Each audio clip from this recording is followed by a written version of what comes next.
am I going to be completing my Chase Trifecta? Let's find out.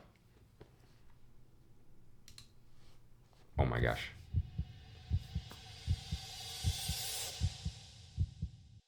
Today, I'm going to be applying for the Chase Sapphire Preferred. For quite some time now, this card has been considered one of the best, if not the best, mid-tier travel credit cards across all lenders. And for good reason. In this video, I'll be giving a brief overview of the Chase Sapphire Preferred. I'll talk about why I'm applying for the card right now, and then I'll get into the live application process to hopefully get approved in the end. To start off, the Chase Sapphire Preferred costs $95 per year to hold. And recently, there's been a lot more competitors in the space at that same exact price tag. In this video, we won't be directly comparing the Sapphire Preferred to those cards, but if that's something that you guys want to see, let me know in the comments down below, and we might do it in the future. To offset that annual fee, Chase does offer you a $50 travel credit, which you can use to book hotels through the Chase travel portal. From what I've seen from lots of people is that this credit doesn't really do too much for them, but that's really not where the value of this card comes. It honestly seems really straightforward to me, and if you're already getting lots of value from the card and you're able to get a nice easy $50 back on a simple redemption, I think that's a win. Many people just consider it icing on the cake. Now, this is a card that earns Chase Ultimate Rewards points, of course. For spending with this card, you will earn yourself 5x back on hotels and car rentals booked through the Chase travel portal. You'll earn yourself 3x back on dining, and this is good both at restaurants, dining in, and taking out. You'll earn yourself 3x back on online grocery stores, 3x back on popular streaming services, 2x back on general travel, and then of course your 1% back on everything else. Now, when you compare these spending multipliers to other credit cards in the market, again, the Chase Sapphire Preferred is not the most competitive. In fact, there are some other no annual fee credit cards that actually offer you more in terms of earning categories. But even still, this isn't what makes the Chase Sapphire Preferred that much more appealing. It is yet again even more just icing on the cake. One of the best things about any Sapphire card from Chase, whether that be the Preferred or the much more expensive Chase Sapphire Reserve, is that it unlocks the opportunity to transfer your Ultimate Rewards points out to transfer partners. And Chase actually has really nice partners, some of the most notorious ones including the World of Hyatt Hotel Collection. The benefit of being able to transfer your points out is that you can potentially get a lot higher value on your points than your typical 1 cent per point as a baseline. For example, with Hyatt, many people report that it is really easy to get upwards of 4 or even 5 cents per point on just normal hotel stays through Hyatt. And with all of that being said, if transfer partners aren't your cup of tea, by holding the Sapphire Preferred, if you're using your Chase Ultimate Rewards points through the Chase travel portal, you get a 25% boost on all of your redemptions. It's pretty sweet and very versatile in the sense that you can always get a lot more than just the 1 cent per point value. And if cashback's your thing, 1 cent per point for cashback is still not bad. And the superpower of the Sapphire Preferred comes when you pair it with other cards in the Chase ecosystem, which we will get into later in the video as well. But on top of all of those different benefits, the Chase Sapphire Preferred offers some very competitive purchase protections in travel insurances. And I know I said I wouldn't directly compare this card to the other $95 annual fee travel cards, but Chase has been known to have the best when it comes to these insurances in the case that you need them. Which hopefully you don't, but if you do, you'll appreciate having this card and putting all of your travel purchases on it. And so that's a very general, brief overview of the Chase Sapphire Preferred.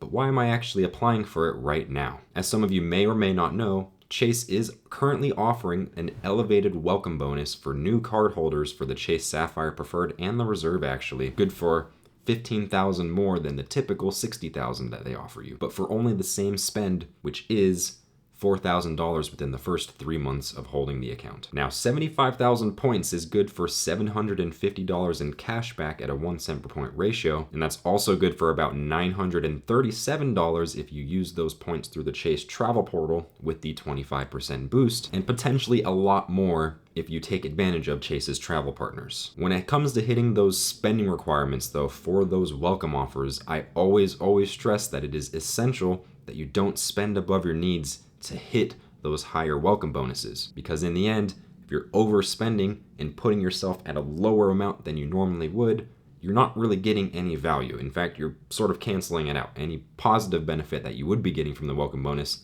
you're already starting at a net negative, and you zero it out, if even that. Fortunate for me though, I actually have a lot of spending that I'm planning on doing within the next few months. You see, typically around this time of the year, my girlfriend and I take a road trip down to one of the beaches that we live near for her birthday, which is coming up pretty soon. And I had already planned a nice little trip for us to take, and we're probably gonna be spending a little bit more than if there was no trip at all. And no, for this trip, I'm not booking any hotels or anything like that or taking any flights. It's just a nice road trip down to a nice Airbnb, which I already have picked out, and I'm planning on putting, hopefully, this purchase and all of the spending on that trip on a brand new Chase Sapphire Preferred. Now, the final reason that I am applying for this card right now is that if you guys don't know, I currently own both the Freedom Unlimited and the Chase Freedom Flex. So getting this card right now would complete my own Chase Trifecta. And this is getting into how the Sapphire Preferred will always integrate within Chase's ecosystem and make it very competitive compared to other lenders. The Chase Trifecta typically consists of 3 cards from Chase, 2 of them being the main earners for all of your points, and then the Sapphire Preferred or whichever Chase Sapphire card to transfer those points out to travel partners. The benefit of the ecosystem is that you can pool all of the earnings you get on the higher multipliers of like the Freedom Flex and the Freedom Unlimited and pool those points onto the Sapphire Preferred to get those higher redemptions, whether that be through the Chase travel portal or transferring out to partners. The way that this works in my setup is with the Freedom Flex. I'm actually getting 5x back on groceries and on gas, thanks to the welcome bonus that I got approved for, and then also the 5x Rotain quarterly categories that Chase offers at that time. The Freedom Unlimited has been acting as my catch-all card, getting 1.5% back on everything that's not in one of the major categories. So going forward, I'll be able to earn a lot of points on these cards, pool them into my Sapphire Preferred if I get approved, and then transfer those points out to travel partners, or at least redeem them for a nicer value than the typical 1 cent per point through the Chase travel portal. The Sapphire Preferred will actually be my first credit card with an annual fee. $95 isn't that bad to manage though, and it actually only comes out to less than $10 per month. In fact, around 7-ish, which is really not bad at all. For the value that I can get with my Chase Trifecta, it easily makes that $95 worth it, in my opinion. Now, one thing to note, if you are planning on applying for cards, first of all, make sure that it makes sense for you. If you're not going to be using it wisely, don't apply for any credit cards because it'll just ruin your life financially for the short term and for the long term. But if you are going to apply for a card, I always recommend using referral links. Now, whether that be your favorite creators' referral links, your close friends or family members' referral links, it helps them out for no extra cost to you. For me personally, I'm going to be using one of my close friends' referral links for the Sapphire Preferred, which Chase has very kindly added the elevated welcome offer to the referral links. So I'm going to be taking advantage of that and helping him out. And I encourage you guys to do the same for your friends. And of course, most of us do know that Chase does have that infamous 524 rule, which states that if you've gotten approved for 5 or more personal credit cards within the last 2 years, they're automatically gonna deny you for any new card applications. I currently sit at 424 with Chase, and so it wouldn't really make sense for me to not go for the Sapphire Preferred right now, because I'd really just be pushing it off for quite a while and setting myself back and limiting my potential with the Chase Trifecta. And I did just pull my metrics up just to show you guys, not to flex, but just to document where I'm standing when I'm applying for this card. My current credit score sits at around 765 across all the places that I pulled, which is pretty nice. And hopefully will let me get approved for this card and not have to deal with any denials or reconsideration lines. Without further ado though, let's jump into the application and I'll walk through my live process of hopefully getting approved. So I had my friend text me his referral link and then I emailed it to myself. So we're gonna go ahead and click the referral link, which should take us straight to the Chase application. There it is. And of course, like I said, there is still the offer for both the Sapphire Preferred and the Sapphire Reserve with that 75,000 points.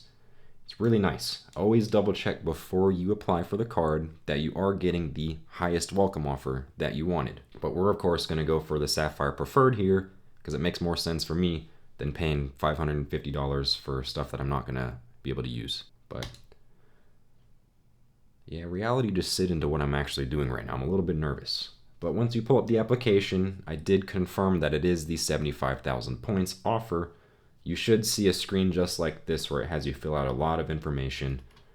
You got all of your personal information, your social security number, and then your information for your debt to income ratio regarding how much you're paying to live and how much money you're making. I'm gonna go ahead and fill out some of the personal stuff and I'll get right back with you. All right, so I filled out most of the stuff above this screen here with all my personal information. Of course, I'm not gonna go up and show you guys where I live and my social security number and stuff, but I did fill it out. A lot of it auto-filled because it's not my first Chase credit card, which on a side note again, with Chase, a lot of times it's been known that they are a little bit more stingy when it comes to new credit card applications. So if you don't already have a nice relationship with Chase by either a checking or savings account or any of their Freedom cards, do recommend do that first, unless you just want to go for it. And with that, I respect it. But I have my residence type here. I do currently rent, and then I'll go ahead and put my portion of the rent. I'll do that in a sec. I don't want to spill the beans. But employment status, it's typically always recommended that you put employed here. You can put self-employed if you are self-employed, but unless you're very, very nicely self-employed and it's working out a lot, I'd always still put employed because it looks a little bit better on your applications from what I've heard. I may not know that for sure. When it comes to your gross annual income, it essentially includes any sort of money that you're getting put into your account. Now that could be income from your job or any sort of money that's just consistently getting deposited in your account, whether that be from your parents or from a side hustle. Just pull it all together before taxes just to give you the highest number possible and make your debt to income ratio look a lot better. So I'll go ahead and fill out that stuff in a sec here. And then as you scroll down, it's gonna ask if you wanna go paperless. Always say yes, just for the easiest option. And if you wanted to add an authorized user, you can do that here now during the application process. I personally am not going to add any authorized user right now, but it is an option there. As you scroll down a little bit more, you should see information on annual percentage rates and APRs for interest. Now, what did I say before? If you're not going to be using your credit cards wisely, then don't apply for them because that just hurts you out in the long run and the short term. I always recommend that it is essential that you pay your credit card off on time and in full, so you don't even have to worry about these APRs. Because you're never going to be paying interest anyways. It'll keep your utilization lower, boost your credit score, and make you not spend more money than you have to. So I'm just going to skip all that. If you want to, boom, there you go, I read it. And so, we get to the end here, and I'm starting to get very scared. I have read and agreed. Make sure you click that box, just so you know. If you don't read and agree to the terms, then you can't submit your application. I'm just stalling. All right, guys. Ooh, I'm starting to tear up. This is my first credit card with an annual fee if I get approved for it, which hopefully I do. Do I just back out now and just scrap the video? Nah. All right, I'm gonna double check all my information and then I'll say submit. Give me 1 sec. All right, guys, I checked everything. We're just gonna go into it. Am I gonna be completing my Chase Trifecta? Let's find out. Oh my gosh. I can't even look. I'm not gonna look. I'm gonna look at you guys. You and me. You're gonna know before I do. I can see it still spinning and thinking in my peripherals. I'm scared.